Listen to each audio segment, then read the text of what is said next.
started in government relations.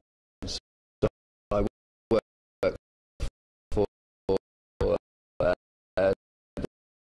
Department for Transport to begin with. John Prescott's department, and I was lucky enough to get an opportunity to move from there into the Department for Culture, Media and Sport. So I worked for the Labour Sports Minister, Richard Cable, and the Secretary of State, Tessa Giles. So I was there between 2002 and 2005 in the run-up to the Olympic bid. So that was my break into sport effectively, and I was fortunate enough to then get an offer from the Premier League to come across in 2005 and work on their PR and media team. So that is effectively how I got to where I have got to now.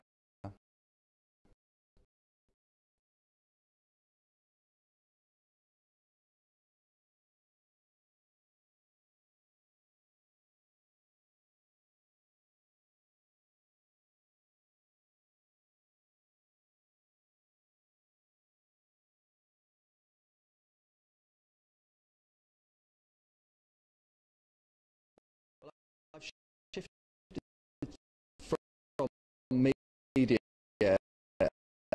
and PR to more of a public affairs government relations role. So I look after our domestic relations with government in the UK, but also an international relations jobs. So I have a key aspect of my job is looking after our relations with overseas confederations and associations,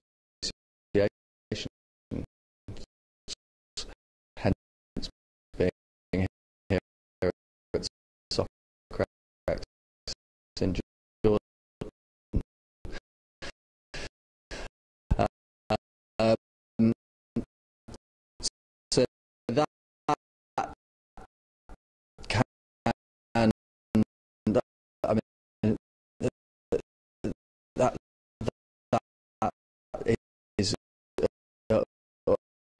wide-ranging role, looking after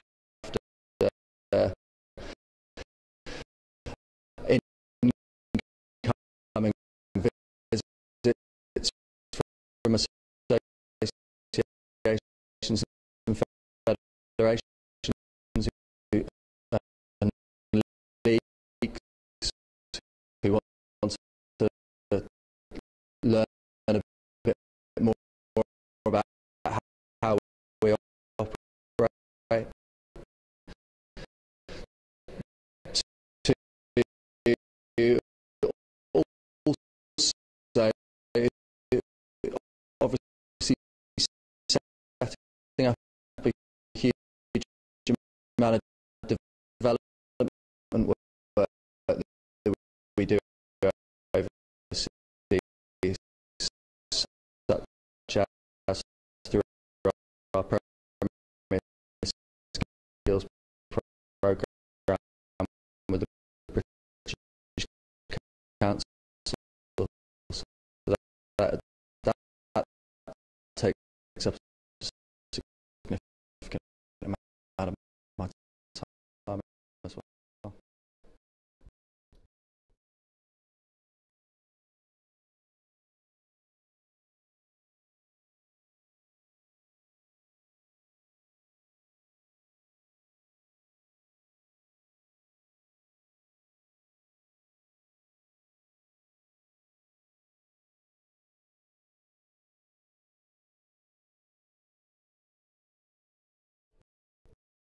Yeah, well, the Department of Culture, Media and Sport was a fascinating place to learn.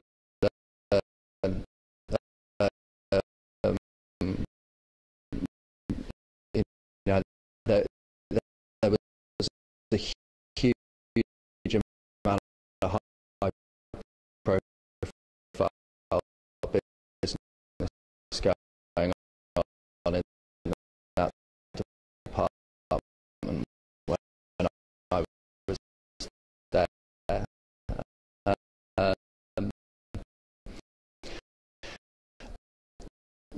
None more so than the Olympic bid, and I have to say that Tessa was a huge inspiration. She was a woman who,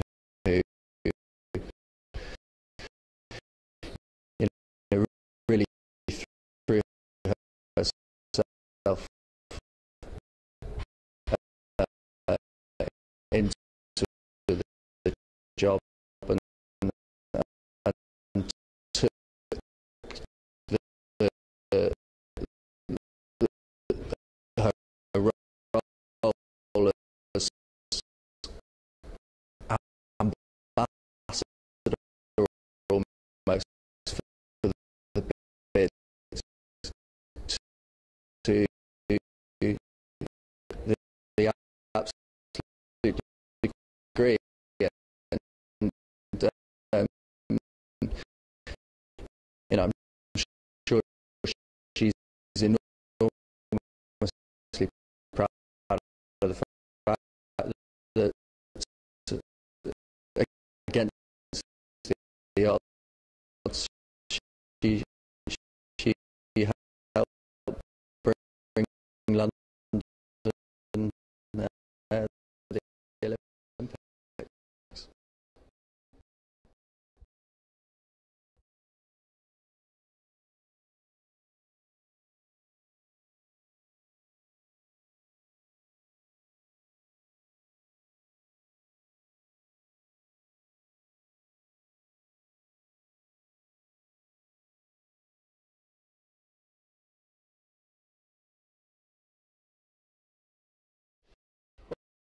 I think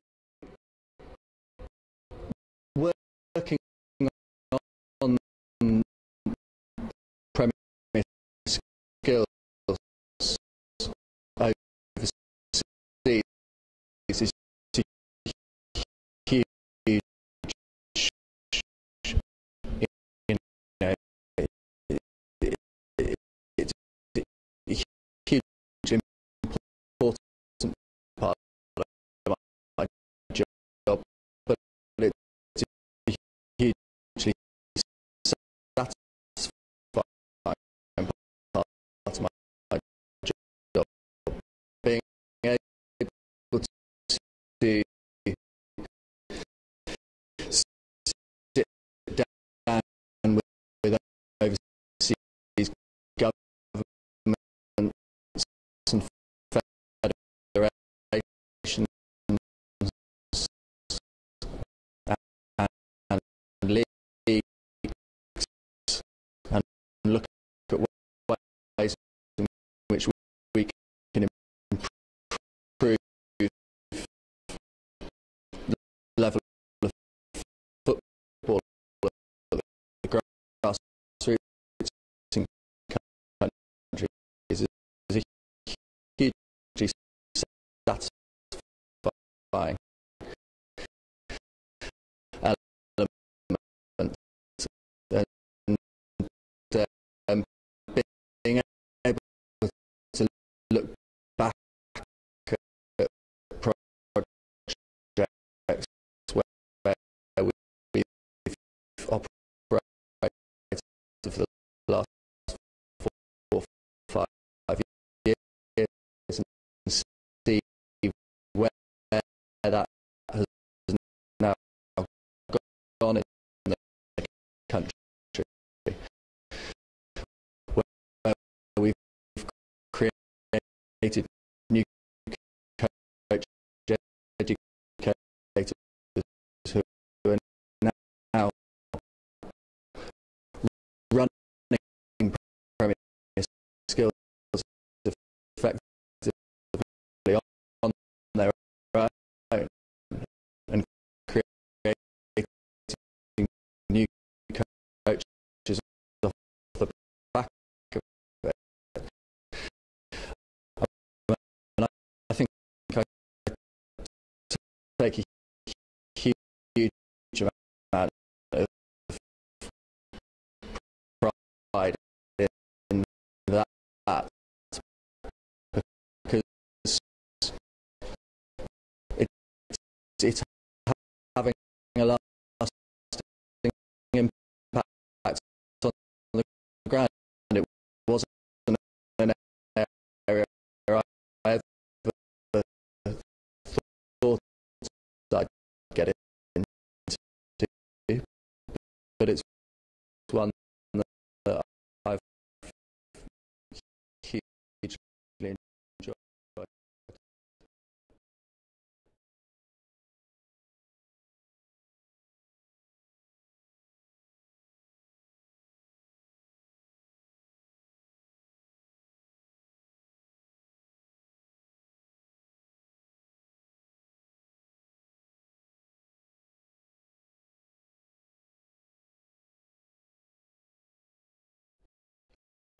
Well, I mean, it's always difficult to predict where I go, but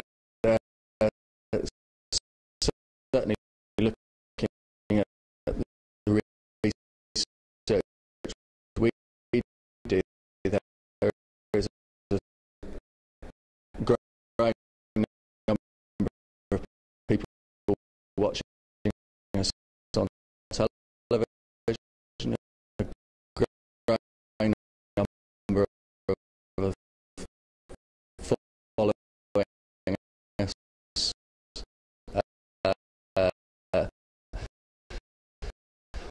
on the internet and through consumption of our digital channels, and of course, importantly, in the stadiums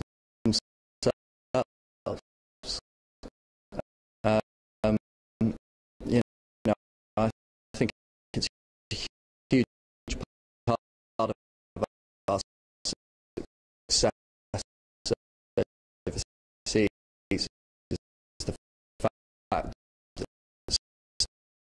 stadia are 95, 96% full, which is an extraordinary statistic when you think about it. To be able to run that across a whole league, a whole season, 96% full. I think we can be really proud of that, but you know, there's no one can't be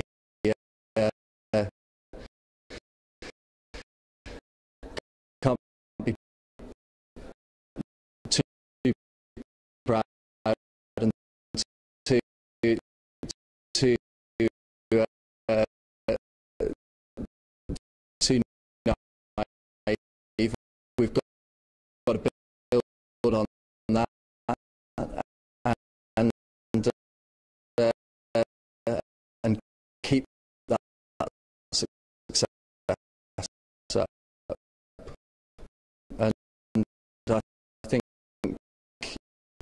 you know, internationally, there's huge room for growth.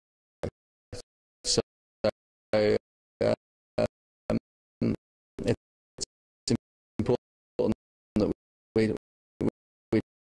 don't rest on our laurels, and we